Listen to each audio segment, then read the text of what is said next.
Metal screamed. A cruiser lay on its spine in the ditch, one wheel spinning uselessly.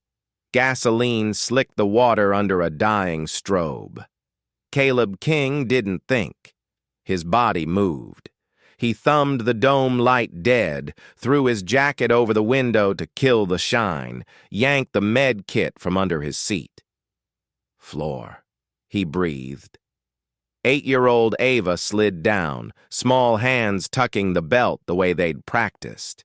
He cracked the door only when her sneakers vanished from sight. The rain swallowed him.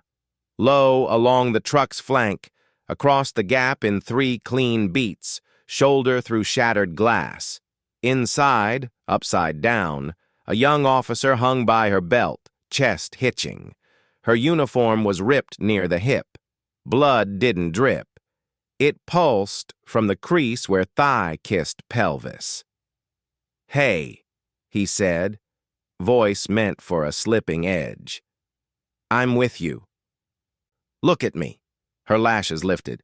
Illy, Ward. "Emily, I'm Caleb." He set 2 fingers on her carotid, steady. "I'm going to fix this. It'll hurt. It also helps. Stay with me. Say your name." "Emily." Stronger, barely. "Good. Eyes here." He slid gloved fingers deep and packed hemostatic gauze into the wound, pressure like truth, no apology. She gasped. The sound snapped against the roof. "I know. Breathe with me. In. Hold. Out." He counted it for her, not letting her fall off the sound. The gush grudged down to an ooze. He cinched an improvised junctional strap and cut her free. As her weight sagged into him, his thumb brushed his wallet. A laminated card slipped out, skittering across the headliner. Emily's hand found it and closed. Heat-warped plastic, scuffed marker still legible. "Keep them breathing." Lightning blew the world white. For a blink, he saw his wife as clearly as the word. The crooked frame at home she'd left that way on purpose, the night she wrote that line on cheap plastic in a hot desert kitchen. Grief reached for his hands. His hands didn't go. "We're leaving the car," he told Emily. "On 3. Your breath is the job." Not a cradle. A carry built for leaving. He moved slant, not straight, stealing sight lines, skirting the slick arc of fuel. Somewhere in the tree line, a small engine trembled. Behind him, the pickup hunched, a dark whale with a child curled in its belly, cheek to the floor mats, phone glowing no service like a dare. She counted the upholstery squares instead of seconds. They dropped behind a concrete culvert. "Still with me?" he asked. "Still," she whispered. "Good." More pressure now, he warned, pressing deeper, timed to her breath. "We count it together. If you fade, I'll talk you back. What color's my jacket?" "Black." "What's your badge number?" She said it. He kept her anchored to answers while he lifted his phone, angling for a bar. One flickered to life. 911, he said when the line opened, forearm still on the wound. "Female officer, junctional hemorrhage, temporary compression in place, possible secondary device, perimeter uncertain." "Units inbound," the dispatcher said, voice softening into respect. "Paramedic team advised." Down the ditch, a dull whomp shoved air across the reeds. Fire unfurled where the cruiser had been. Emily tried to turn. He steadied her face. "Here," he said, not unkind. "Stay here. If you believe courage doesn't retire, stay with us to the end, so you can see how discipline saves more lives than daring ever does." Dawn came. In the kitchen, Boots waited heel to heel and pancakes cooled. Forgotten. Ava hugged her knees on a chair, hair damp from a shower she didn't remember. "Is she—" the girl swallowed. "Is the officer still breathing?" "Yeah," Caleb said. "Because we did the right thing." She nodded, twisting her hoodie cuff into a knot only little hands make when big feelings need somewhere to live. He spread peanut butter like he was diffusing it. On the counter, a folded tourniquet wrapper, a pair of trauma shears in a ceramic catch-all, yesterday's root manifest, and a neat stack of custody papers with clean, clinical teeth. Risk exposure, volatile judgment, unsafe environments. He slid a notepad over them and wrote last night into lines. Order, reasons, restraint. Paperwork is how you make truth stand up. 2 knocks. Rain-damp coats on the stoop. Detective Alvarez and Detective Cho stood with the careful politeness of people who know sound carries in houses with children. "Mr. King," Alvarez said. "Follow up on the incident." Caleb touched Ava's shoulder. "Room. Headphones." She went, close enough to hear, far enough to practice trust. Cho's gaze moved and noted without lingering. An old rucksack by the door with faded stencil, the shears, a laminated field aid card, thumb tacked above the charging station like a kitchen recipe. Evidence, not boasting. "We recovered an item in Officer Ward's hand," Cho said. "We know it's yours. She asked to return it herself when she's able." Caleb didn't reach for anything. "I rendered aid," he said, tone level. "Removed her from immediate threat. My minor child was present. I kept her out of it." "Relocated for signal. Called 911. I'll sign a statement." Alvarez nodded. "The paramedic and the trauma chief agree. You bought her minutes she didn't have." "Understood," Caleb said.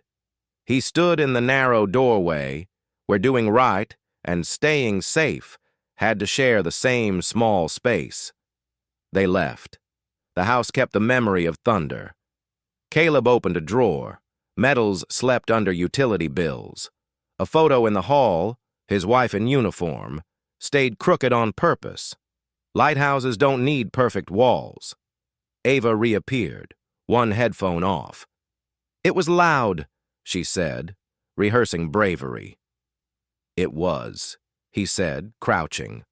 "Loud doesn't mean we stop doing right. It means we do it the way that keeps people breathing." Across town, under the hum of hospital air, Emily traced the letters on a scuffed card she meant to return with her own hand. In a room of screens, a captain paused a 911 timestamp where a stranger's voice said, "Assess, alert, act," and decided some weather is worth following. Caleb slid the empty space in his wallet with his thumb and felt the outline of a vow that would not leave. Keep them breathing. Morning held steady. Caleb opened the old green medic bag, hers first. The canvas smelled of iodine and dust. On a frayed strip of tape, her handwriting still read, "Airway, bleeding, breathe." He restocked it. Fresh gauze, new hemostatic. His pen smeared the inventory date. He started over. Imperfect, then correct. He reseated the zipper like a promise closing. A faded airborne patch winked from the lining. He folded it under the gauze like it preferred quiet. On the table, a ruled notebook. He turned the night into sentences a judge could read without him. Time, location, actions, and beside each, a line that began with "because." He listed what he refused to do: keep distance, no transport to his truck, because a child's heartbeat lived there. He underlined restraint twice. Paperwork wasn't pretty. It was armor that fit.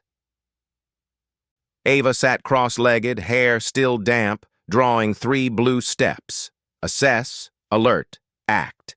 She looked up, testing the air with a small question. "Dad, is the lady officer still okay?" "She is," he said. "A lot of people did their part." She held up her page. "Can I show this to Ms. Parker? So if someone falls at recess, we know what to do?" That's perfect, he said, and meant it. The phone buzzed. Harper. Speaker on. Harper's voice came through the speaker, clean lines of logic. They'll sell a story. Ex-medic chasing risk, endangering a child. Your defense is documented restraint. Not just what you did, but what you refused to do and why. Distance, no transport, consult only. No quotes to media. Log everything. I'm logging, he said. Log why, Harper repeated. Judges read why. Text me scans by noon. I'll control the timetable. I've got your DD-214 ready if they try to paint you reckless. Copy. Click. Caleb scanned the pages. The printer breathed them back warm. He clipped the packet, labeled a manila folder with the date, tapped the edges. Even. He opened the medic bag again, not because it needed anything, but because he needed to see order where chaos had lived. 2 knuckles wrapped, polite.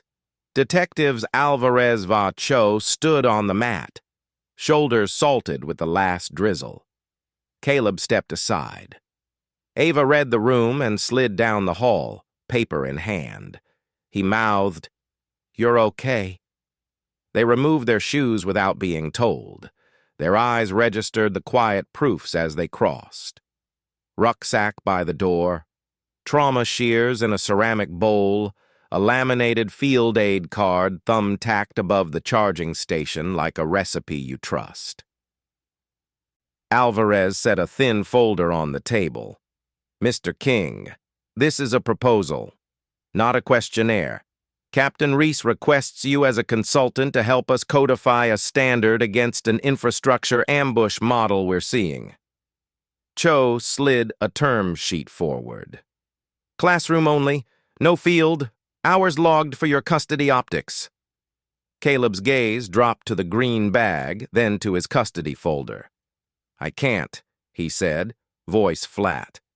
"Any step toward you, a court will call it a pattern. I won't risk my daughter on a narrative."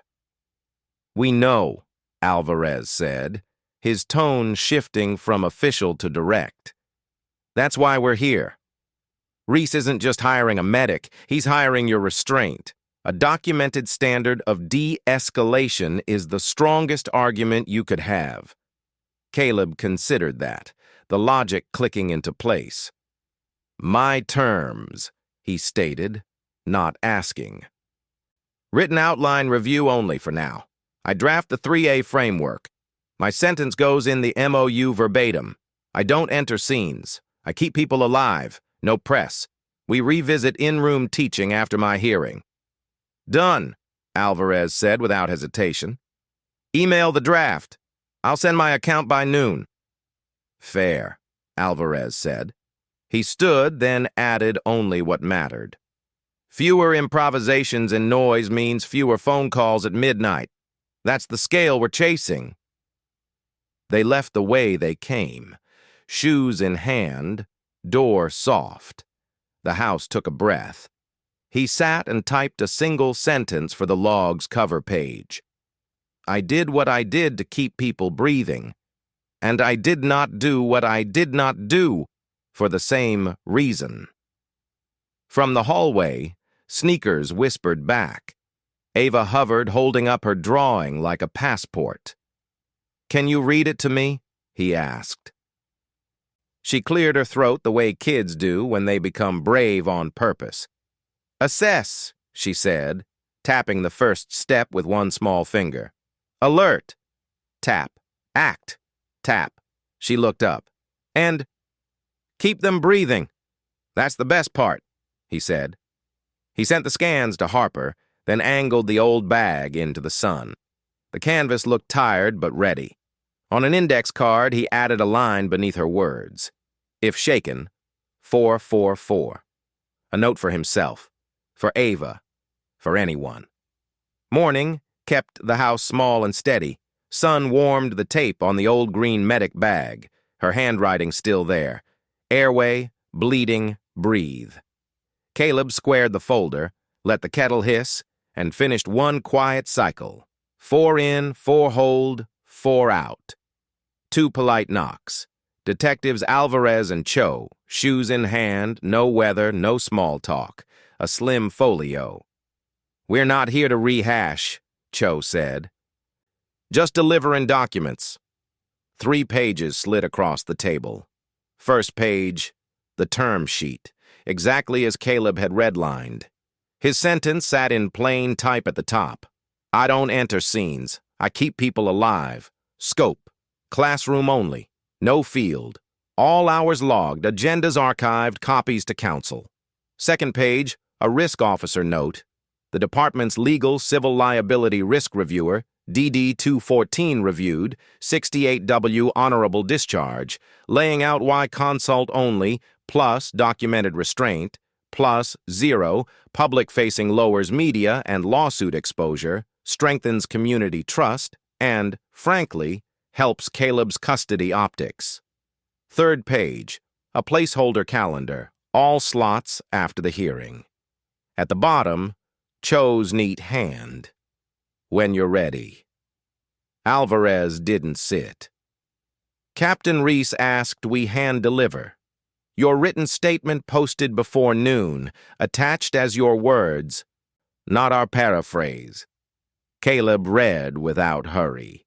His thumbnail traced his sentence, not for pride, but to check it held.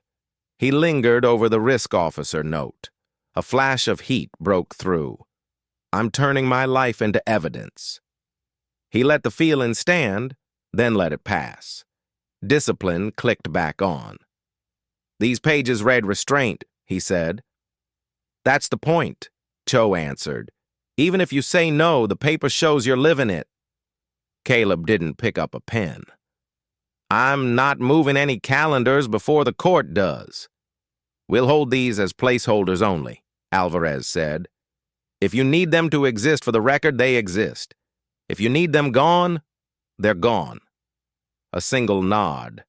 Not signing, not refusing. They withdrew the way they came, shoes in hand, door soft, nothing extra for the walls to keep. The house took its breath back. Caleb slid the term sheet under his logs so the legal and the human could ride together if they had to. He stuck a yellow note on the calendar print. Placeholders only. No commitments before hearing. His phone chimed. Voice memo. County area code. He set it in the sun square on the table and pressed play. "Caleb," Emily Ward said, her voice thin thread through hospital cotton. "I kept your words. Still keeping them. I'm standing with a belt in the wall today. Humbling and ridiculous, but I'll take it." A small breath. "Thank you for giving my brain a job. Count with me," you said. I counted. It wasn't pretty. It worked. "I'll bring your card back when I can walk to you without furniture. Tell your kid I'm borrowing 3A for a while. I'll pay it back in training." No music. No flourish. The room grew by a degree. Socks whispered in the hall. Ava leaned in. "Was that the lady?" "Yeah." "She remembered the steps?" "She remembered the breath," he said. "That's what keeps the steps standing." Ava laid her drawing beside the folio. Assess, alert, act. The letters wobbled. The idea didn't.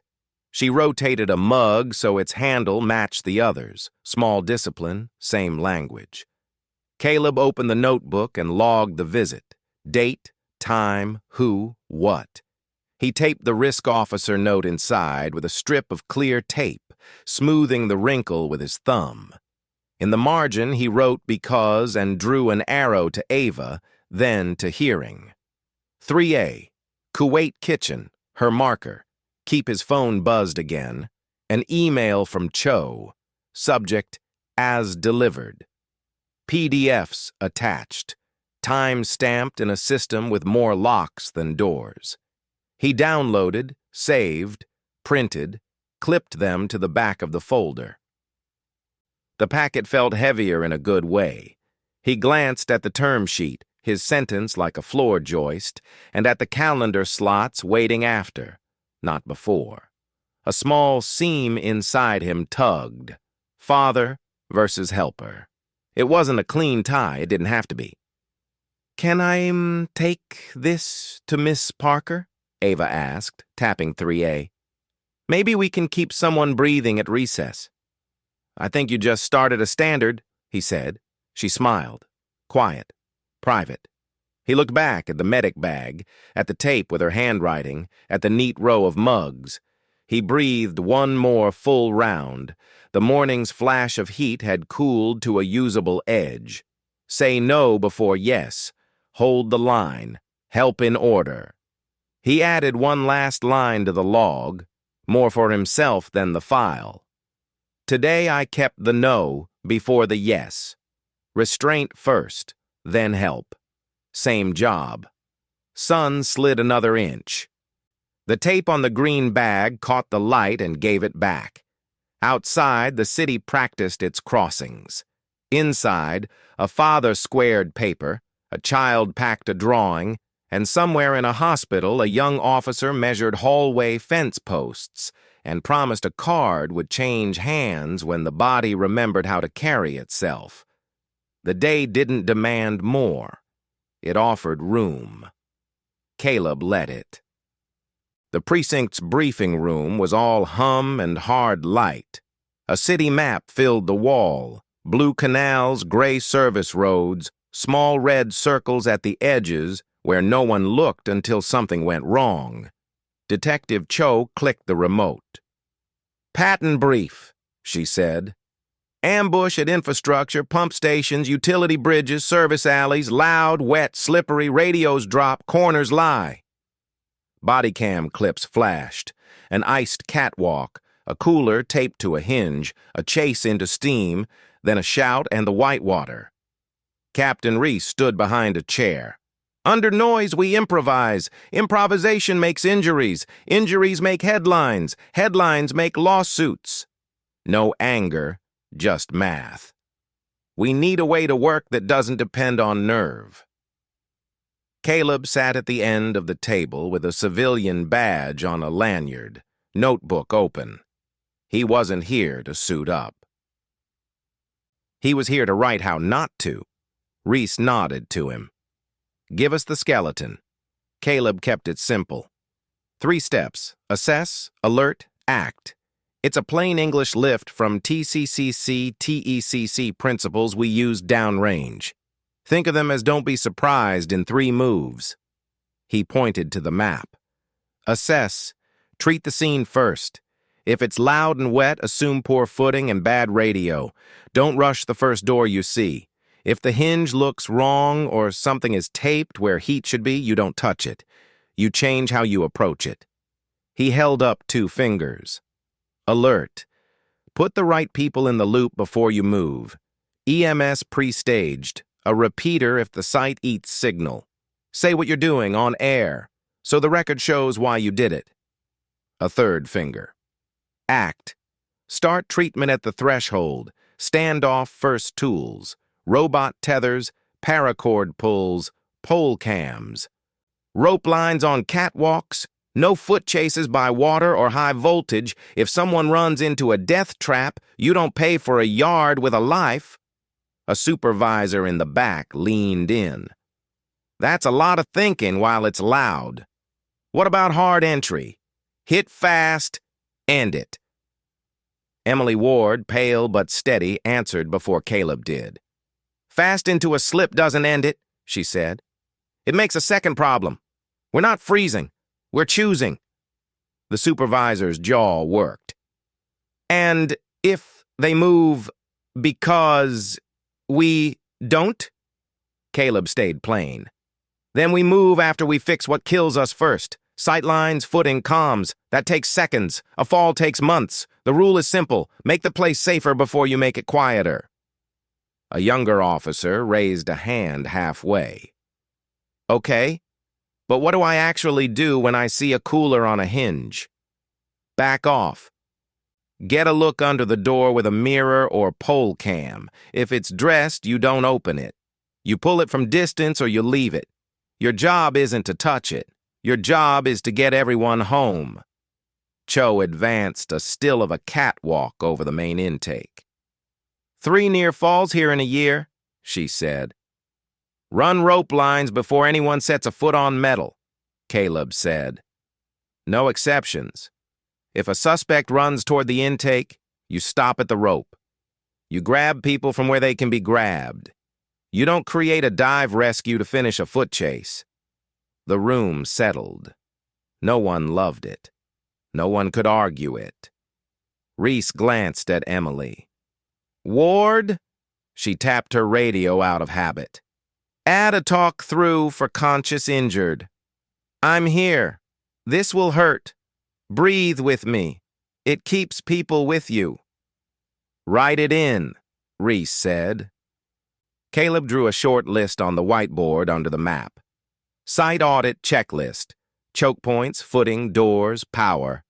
Comms plan with repeater positions. Standoff tool set, bot, mirror, paracord, pole cam. Rope policy for water high voltage. No chase zones by environment. Threshold medical. Junctional care. Plus simple words. The supervisor in back exhaled. Where does speed live in this? In the prep, Caleb said. Pre-stage what you can control so you don't have to be clever when it's loud. A beat. Then the room gave a collective nod you could barely see. Deliverables, Reese said. By week's end, 3A Playbook V0.1, Caleb answered. 1-pager per site type, plus pocket cards. Plain language, no hero verbs. You can run the block without me. The young officer who'd asked about the cooler shifted his pen. Pocket cards help, he said, almost to himself. Laminated. Coffee-proof, Emily said, and let the corner of her mouth lift.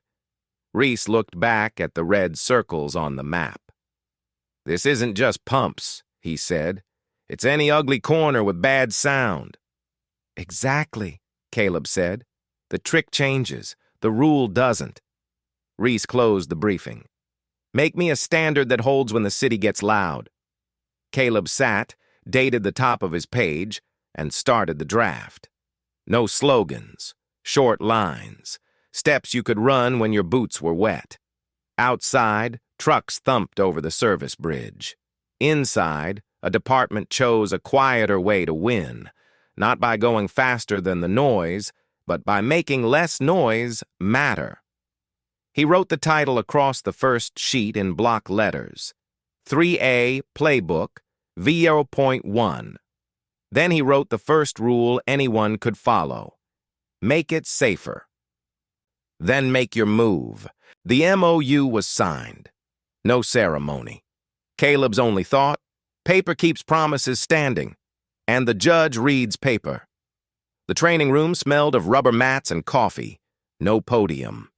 Caleb stood by a table with gauze. Emily, a soft brace hidden under her blouse, leaned nearby. Ramirez rolled in a training dummy with a foam pelvis. Quick warm-up, Caleb said. Breathe first, then move. 4 in, hold, 4 out. The room settled half a notch. He didn't lecture.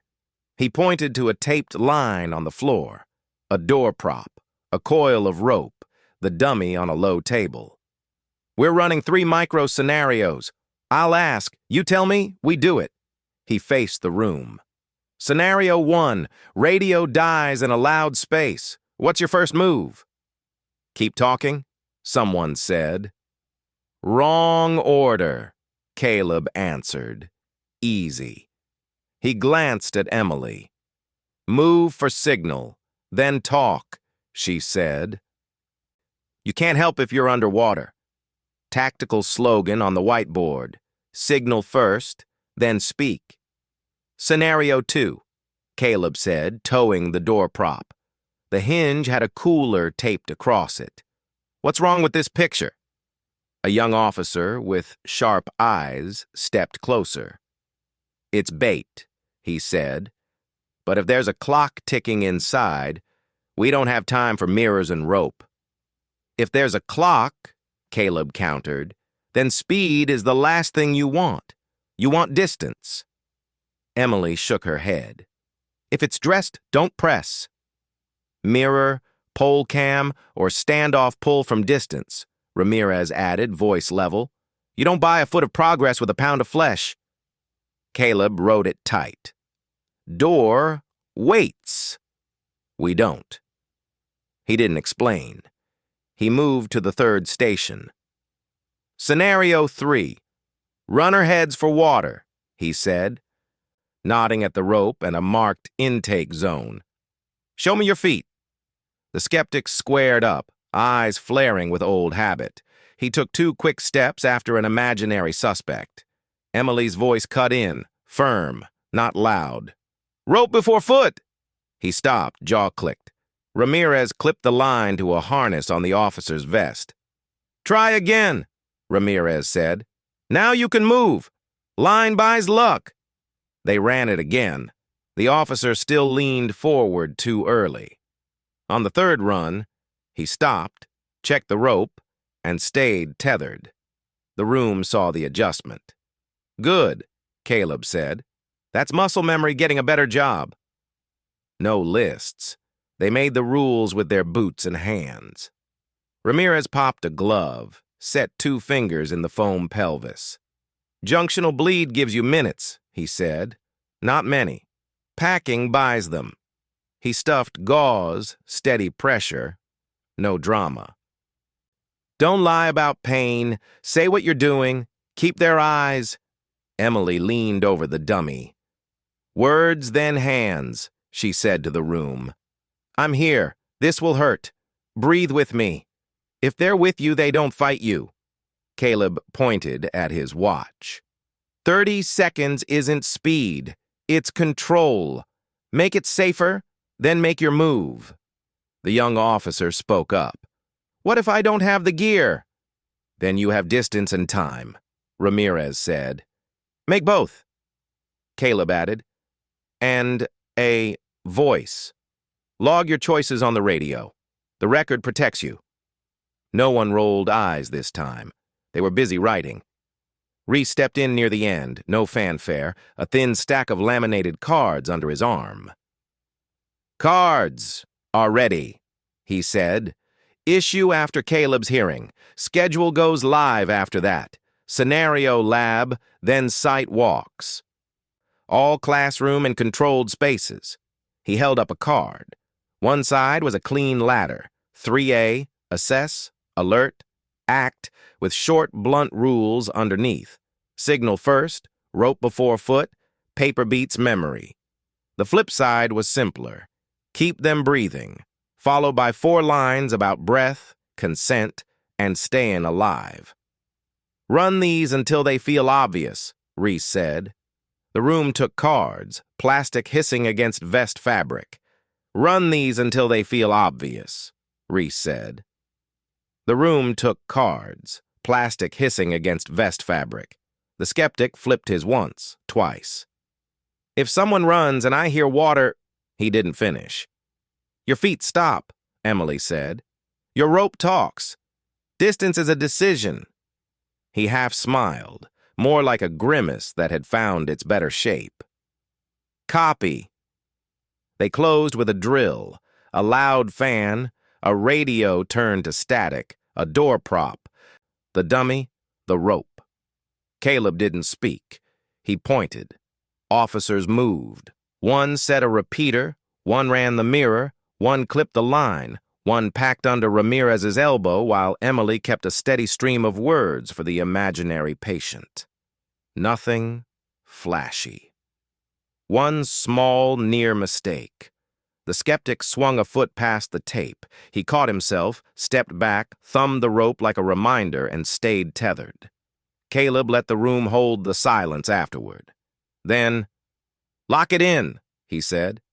Same scene, same choices every time. They ran it again, cleaner. On the way out, Reese set the leftover cards down. We're good to go post-hearing, he said to Caleb. Paper and rooms until then. Paper first. Caleb agreed. Emily slid a card into her radio sleeve. Ramirez snapped his kit closed with the neatness of someone who had buried enough chaos to know better.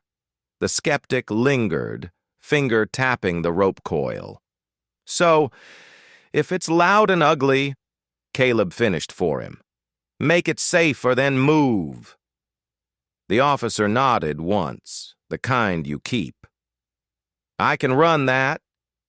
Caleb gathered the markers, tucked Ava's crayon version of the card behind his notebook cover, and watched the room pack away habits that might keep them and strangers breathing on a day no one wanted. No cheering, no speeches, just new work. And a city that, for the first time in a long time, had a few more ways not to get hurt. Scenario Lab was blue mats, a door rig, a rope line, and 2 rattling fans. No rifles, no breach calls. Captain Reese clapped once. We're not here to be fast, we're here to be right when it's loud. Fans on. Noise up. Emily Ward took Station 1, standoff pull. She clipped paracord to a taped hinge and pulled a duffel bag from distance. If it's dressed, don't press, she said. Make it move to you. Ramirez added, distance treats first. At Station 2, rope discipline, they clipped in and crossed a mock catwalk, hands on the line, swagger thinning into awareness. At Station 3, no chase by water, a rookie stopped short of the tape as a role player bolted, his hand finding the harness by instinct. The grab was clean, no crash, no dive. Reese nodded once. If someone runs into chaos, he said, let them run alone. Your badge isn't buoyancy. Body cams on. They prove you did it right, Emily said. They're your receipt. They ran a short block with narration, awkward at first, then less so. Door irregular, standoff pull, radio weak, repositioning. Caleb had stayed back, pen behind his ear, eyes on hands and feet. He stepped in now, not to take the room, just to put weight where it mattered. He tapped a cam. Make the mic work for you, he said. Say the choice while you make it. Paper beats memory. The skeptic tilted his head. You want me talking like that when it's ugly? Yeah, Caleb said. So the truth doesn't have to shout later. They moved to count with me. The foam pelvis dummy lay on the mat. Emily knelt. I'm here, she told the room. I'm not leaving, this will hurt. Breathe with me. In, 2, 3, 4. Hold out. 2, 3, 4. Ramirez packed gauze into the wound channel as she spoke. Packing buys minutes, he said. Don't pretend it doesn't hurt. Give them a job, breath, and keep your hands honest. A rookie stumbled over the line. Shorten it if you need to, Caleb said. With me, breathe now. Still works. They reset for the final drill. Fans high, radio static, door rig, rope line, cams rolling. No prompts. Just the room and the habits. Mirror under the door, paracord pull, EMS call out, rope clip, angle, narrate, pack. It was working, almost too clean, until the role player fainted and ran hard for the intake. The skeptic launched, 2 fast steps after him. Stop! Emily snapped.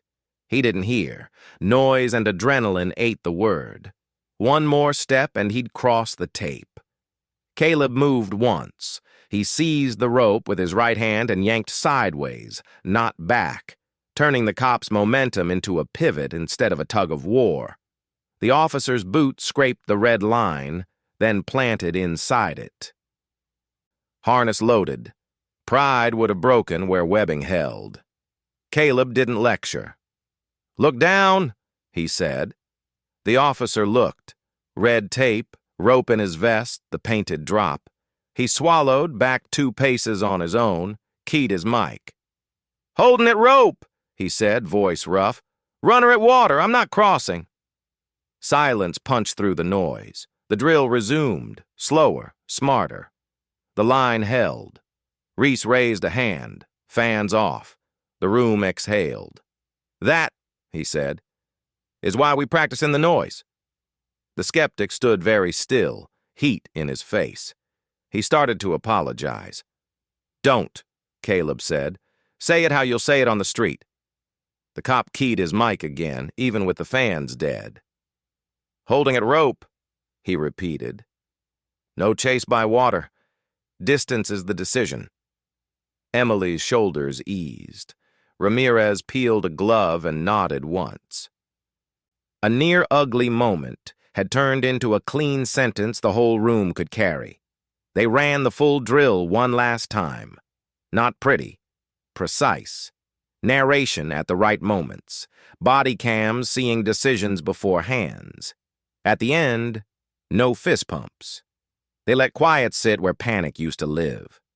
Reese gathered the 3A standard V1.0 sheets. Emily initialed, Ramirez signed, Cho initialed the margin. Reese slid the top page to Caleb. "The creator signs last," Reese said. "You earned it." Caleb took the pen.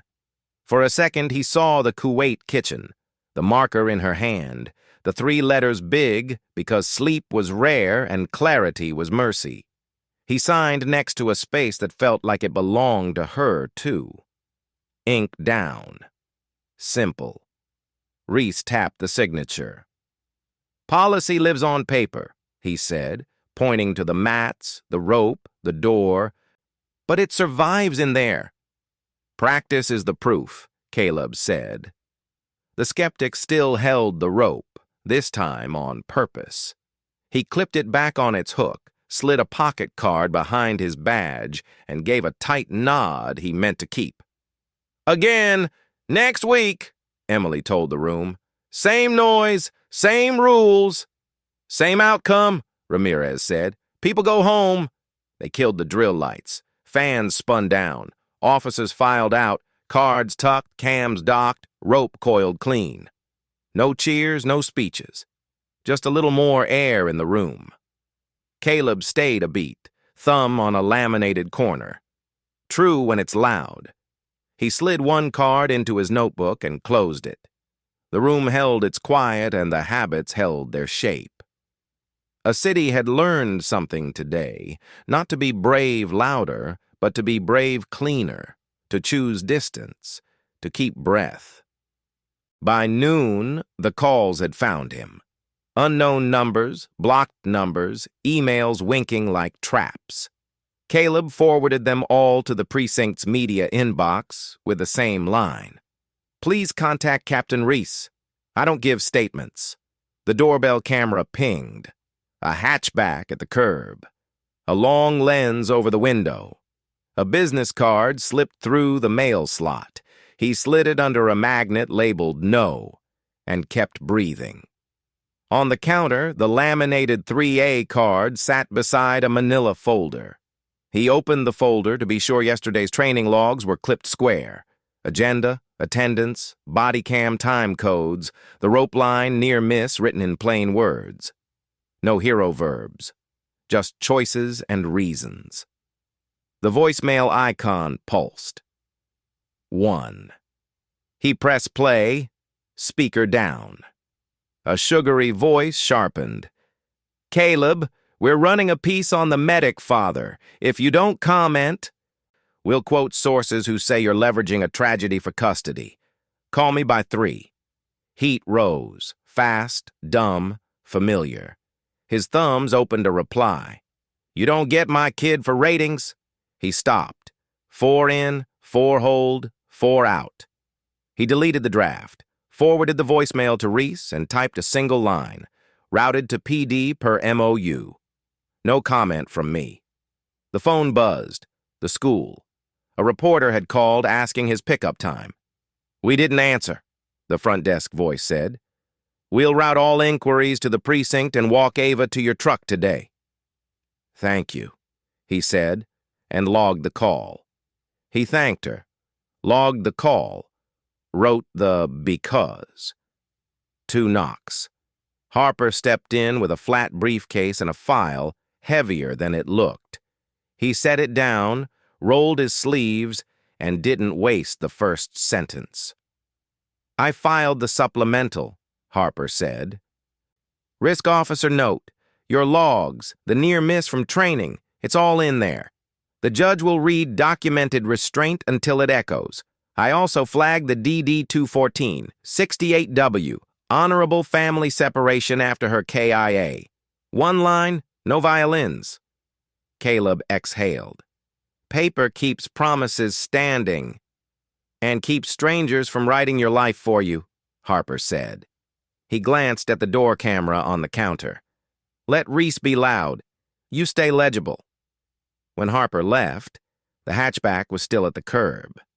Caleb watched the lens tilt toward the house, then angle at the school down the block. He closed the blinds halfway, light still in, faces out. A text from Emily. 10-minute swing by? I've got something for your file." He answered. Doors open. She came in clean. No perfume, no noise, uniform pressed. She didn't ask for coffee. She set a thin envelope on the table, on letterhead. "From Reese," she said. "A formal consult-only certification, no field duties, no public-facing assignments, signed for court. He figured paper beats someone's blog." Inside, Reese's formal consult-only certification for court, a copy of the 3A standard, and a body cam excerpt index Emily had compiled. "So the judge sees it's not theory," she said. "It's muscle." "This helps," he said, squaring the pages into his folder. She nodded toward the door camera. "Curb company?" "Routing to Reese. Backlot pickup for Ava." "Good," she said. "I'll walk with you at shift change." It wasn't a question. Ava drifted from the hall, backpack hugged front. She unfolded a fresh 3A ladder, this one in pencil, not crayon, the A's taller, steps straighter. "This version doesn't smear," she told Emily. "Practical as a quartermaster." "Field upgrade," Emily said, taking it with careful hands. "Can I borrow it for the break room?" Ava weighed that. "Bring it back when the judge says okay." "I keep my promises," Emily said. They talked rope for one more minute. The pivot at the line, the way the mic turned a near mistake into a clean sentence. And Emily kept her 10-minute promise. She tapped the laminated card with a fingernail, a metronome tick, and left through the side gate. Caleb checked the curb. The hatchback was gone. A different car idled where it had been. New plate, same lens. He logged the swap, called the school to confirm backlot pickup, and texted Reese a photo from the door cam with the caption, "Media rotation continues. I'll manage." Evening leaned in. He logged the day in his notebook. Redirects, the voicemail, the school's call, Harper's filing, Emily's envelope. He left a space at the bottom for one line, not for court. He didn't write a slogan. He wrote what it felt like to breathe and keep the house small. "I swallowed a sentence and kept the evening quiet for my kid. That's the trade I'll make every time. No fanfare, shift change, a taped map, and circles like stitches around the city." Reese tapped the biggest one. "Main pump station today," he said. "Remember, this is one window into a pattern. Our problem isn't a place, it's behavior." Prep was plain and visible. Radio repeater staged, rope systems coiled at the catwalk gate, EMS pre-positioned 2 blocks out. On the exit door, a poster in blunt marker, "No hero runs. Heroes go home." Emily briefed with her clipboard tucked tight. "Playbook rules. Narrate choices. If something's wrong, you hold and you call. You don't invent." Caleb stayed off scene and on comms, a live feed and a legal pad split into 2 columns. Plan, reality. He didn't watch for glory, he watched for drift. Dawn put steam on metal. The drone sent down images, pipes, heat shimmer, slick angles. Body cams blinked steady. "Comms check," Emily said. "Repeater green, rope rig staged, drone idle." Traffic rerouted. Dispatch added. "Utilities notified. Perimeter. Civilians clear." Nothing cinematic. Architecture. A sedan rolled the outer lot twice. Slow. A phone angled out the window. "Observe," Emily said. "Plate only. No contact. No chase." Caleb ticked the reality column. Recognition before reaction. The sedan left. A pedestrian wandered up the fence line to film through chain link. An officer inhaled audibly on mic. "Document," Emily said, even. "No engagement." The person lost interest. The scene kept its shape. Halfway through, a radio stuttered into static. Old habit would have meant louder voices and faster feet. Instead, "Signal weak," the sergeant said, "repositioning for signal." 3 steps back. Clarity returned. On Caleb's pad, habit held. Then the city whispered the kind of rumor that can knock good plans sideways. Traffic control. "Heads up, camera glitch at West River Service Bridge. Patrol on another channel. Possible probe at Northside Telecom node. 2 males, duffel, hoodie. Left when marked unit rolled by." A pause. Not fear. Spread. On site, an officer keyed up, nerves tucked under his words. "Command, do we shift posture? Could be decoy. Are we the bait?" Emily didn't fill the air with comfort. She answered with a decision. "Station holds. We own what's here. Other zones run their protocol. Repeaters stay up, rope stays staged, keep narrating." "Copy, station holds," came back, layered and relieved. Caleb drew a line under scale on his pad. Doctrine must travel. He redlined a note to Reese. V1.1 addendum.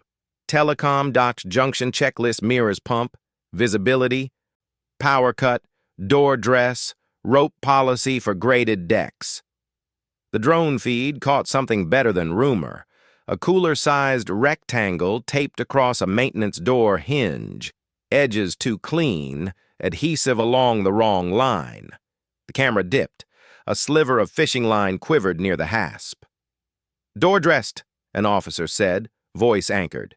"No touch. Standoff pull requested." "Granted," Emily replied. "Mirror first." Mirror slid under. Nothing moves. Angle wrong enough to know. The paracord went on just so. The team stepped back, tested the line, pulled. The cooler clapped to concrete. Inside, nothing spectacular. Tin can, wire, a cheap torch head, a timer blank.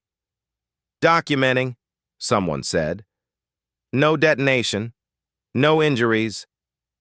Caleb scribbled, "Template, not device. Behavior teach."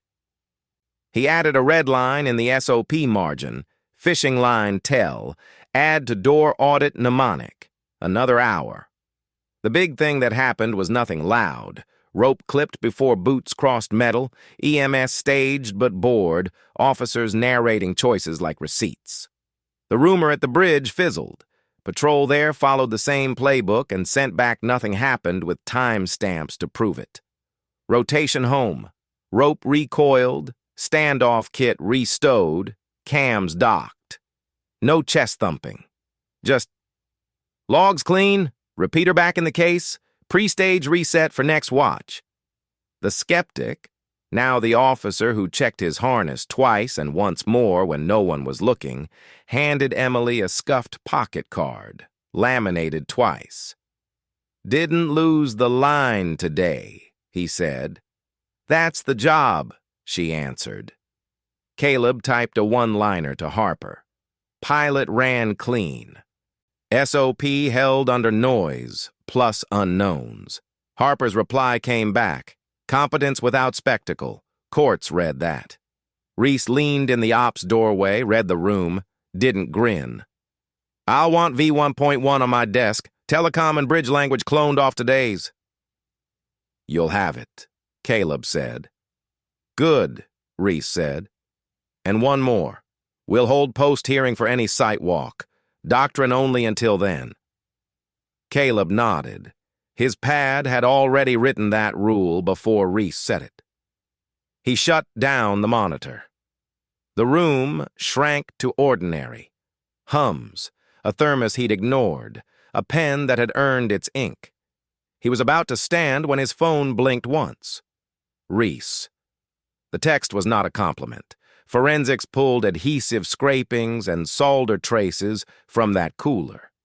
Pattern match to an old case. Your wife's incident rhymes.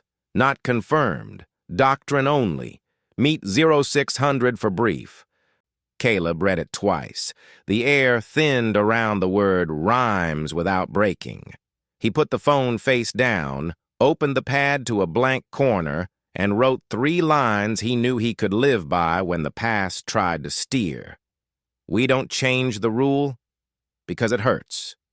We hold it because it does. Keep them breathing.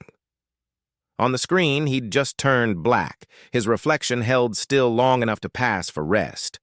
Outside, pumps thumped steady in their concrete vaults. Inside, a standard had taken a breath, and tomorrow morning, it would have to hold under a different kind of noise. Reese closed the ops room door. Lab confirmed, he said low. Solder trace matches Sarah's case. Tonight's warrants hit that crew. Caleb drew 2 columns on his pad. Plan, reality. I need your eyes in here, Reese said. Consult only, Caleb answered. Copy. Night was not quiet. 3 addresses. Emily held command, voice clean over the repeater hum. Units, confirm positions, she said. Playbook rules, narrate choices. Body cams are receipts, not theater.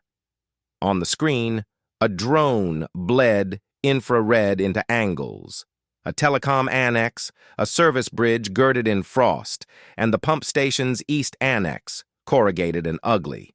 The warrants were dry on paper. The air wasn't. Team Annex, Emily called.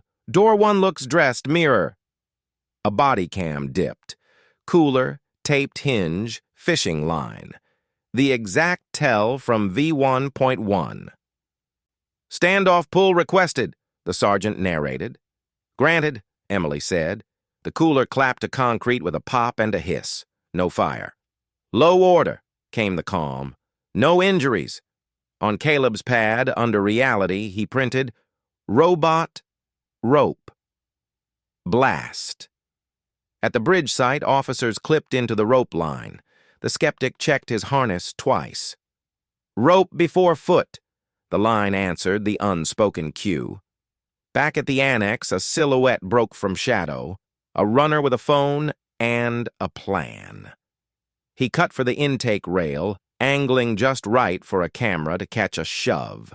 Another shape ghosted along the fence line outside, live stream pinned with a caption hungry for outrage.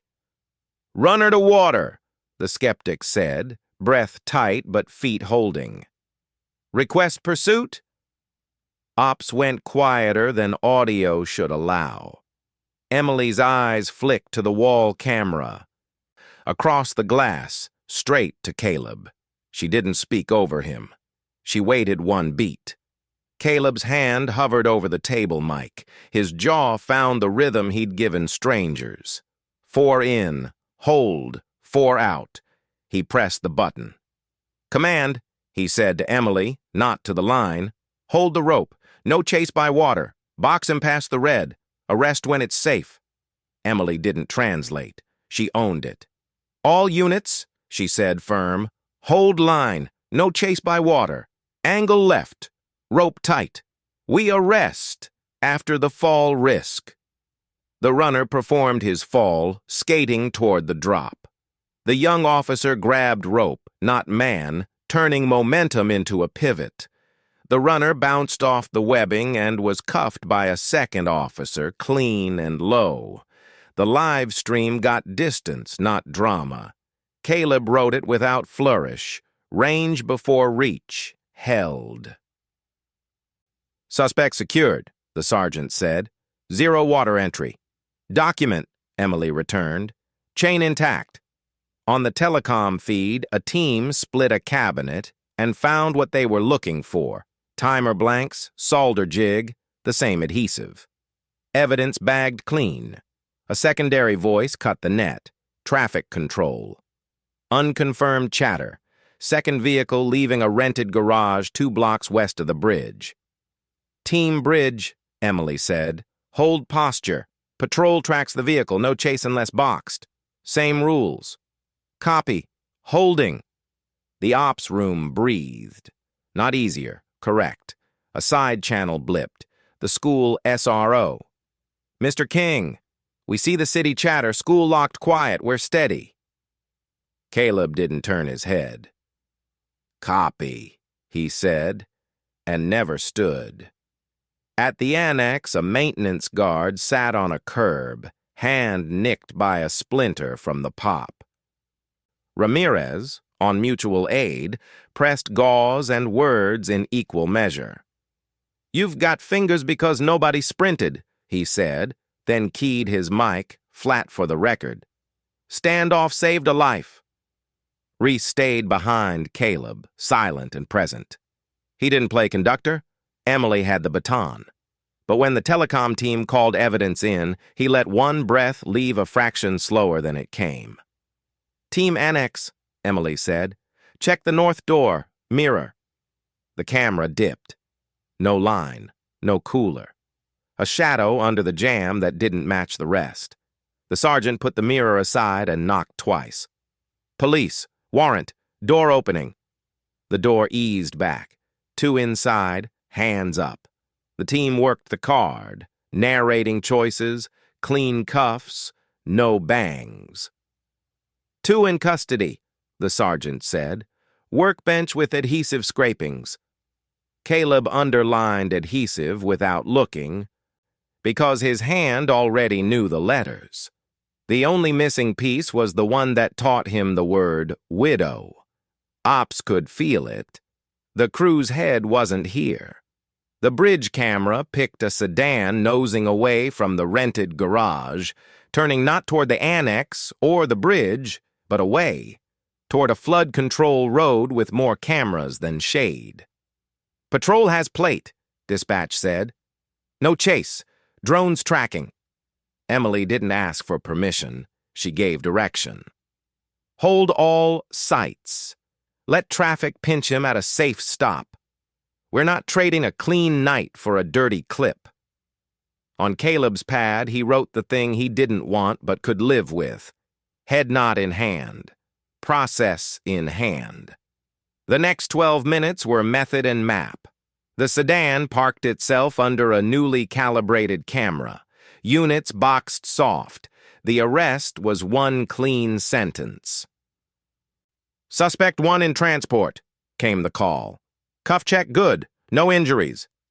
Emily didn't cheer. Copy. Reese finally stepped to the desk and rested one knuckle near Caleb's pad. You kept the line, he said. Caleb watched the last feed blink from live to archive. They did, he answered. I just kept my seat. Same thing tonight, Reese said. On the hospital side, the trauma chief's text arrived without fanfare. 1 minor laceration. 0 blast trauma. You gave me patients, not bodies. Reese didn't show his teeth. He showed Caleb the screen. Add it to the packet, he said. Caleb typed it into the summary and printed field notes, V1.1 with the new door tell in bold, fishing line, shimmer, assume, dress, standoff pull. He clipped the EOD note, the arrest log, the Miranda timestamp, the EMS entry, the chief's text. On the annex catwalk, the young officer stood alone a moment, palm on the rope like a thank you, then clipped it back on its hook. He didn't know he was on camera. Good. Net clear, Emily said. Upload. Logs to staging. In the ops room, Radios settled into the kind of quiet people earn. Caleb set his pen down and let his hand shake for exactly 1 second, then not at all. He didn't call the school. He trusted the SRO's last line. He trusted the paper he'd stacked. He trusted the rule he hadn't changed when it hurt. Outside, pumps thumped steady. Inside, a standard had held under the worst kind of noise, the kind that knows your name. The courtroom ran on clocks and paper, no buzz, no cameras, just wood and a judge who read more than she spoke. Harper stacked the receipts in front of the judge. 3A standard V1.0, the consult-only MOU, the risk officer memo, body cam time codes, and last night's clean arrest logs. Opposing counsel sold adrenaline. Harper answered with pages. Exhibit C, he said, narrated restraint during operation. Exhibit D, consult-only certification. Exhibit F, DD-214, 68W honorable, separation after spouse KIA. The judge turned the body cam index as if counting breaths. She paused at one line and read it under her breath. Holding at rope. No chase by water. Then she set the page down. This court finds a parent who documents restraint and teaches it, she said. Custody is affirmed. No applause. Just air returning to ribs.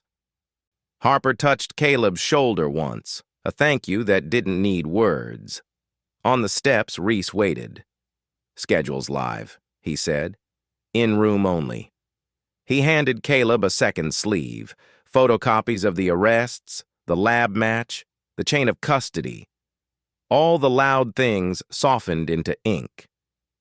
The training room felt the same, which is how he knew the change was real. His name lived on the schedule. Officers filed in, Emily among them, brace gone, steadiness not. Caleb wrote 2 updates on the board, neat block letters, door audit ad, fishing line shimmer, assume dress, standoff pull. Cross-site checklist, telecom, bridge language cloned. They ran the block without speeches. Mirror, pull, narrate, clip, pack.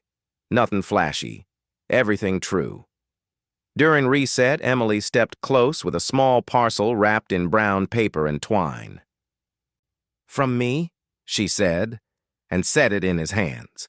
Inside, the original oath card, edges smoke soft, ink still stubborn. The one written years ago at a hot kitchen table with bad coffee and better vows. I kept your words, she said. Time to bring them home. They didn't hang it in the squad room. That night, he slid the card into a small shadow box on the kitchen shelf, next to her dog tags and the photo with the crooked horizon. At the precinct, they taped up a laminated copy beside the SOP. Same line, new plastic. Keep them breathing. The school cafeteria smelled like oranges and wax. Folding chairs, a squeaky mic. Ava stood on the riser with her Civic 3A ladder, this time penciled, letters tall and straight. Assess, alert, act, she told second graders and teachers, and the custodian who fixed stuck doors. If someone falls, you say, I'm here. This will hurt. Breathe with me. They tried it together. Awkward, then less. The nurse printed mini cards on the office copier. A teacher taped one to the recess cart. The assistant principal nodded like someone who'd found a tool that fit small hands. Caleb watched from the doorway, palm on the frame, not to hold himself up, just to feel the hinge work. Dusk put a low shine on water and pipe. The pump stations thumped in their concrete throats. Not heroic, just necessary. In the kitchen, the shadow box caught a square of lamplight. On the precinct wall, the copy stayed straight under clear tape. Caleb opened the notebook he'd been feeding since a rain. One line, then stop. Restraint first, then help. Same job. He closed the book. The house settled. Somewhere, a rope coiled clean, a pocket card wrote inside a hat. And paper lived where noise used to. Tomorrow would be rooms again. Not every victory needs noise. Some just need to be carried forward. If this story stayed with you, pass one calm act of courage today. Hold a breath where anger would rush. Protect dignity where ego would strike. And when you're ready for the next quiet valor story, you'll find us here, walking the line, one steady choice at a time. Keep them breathing.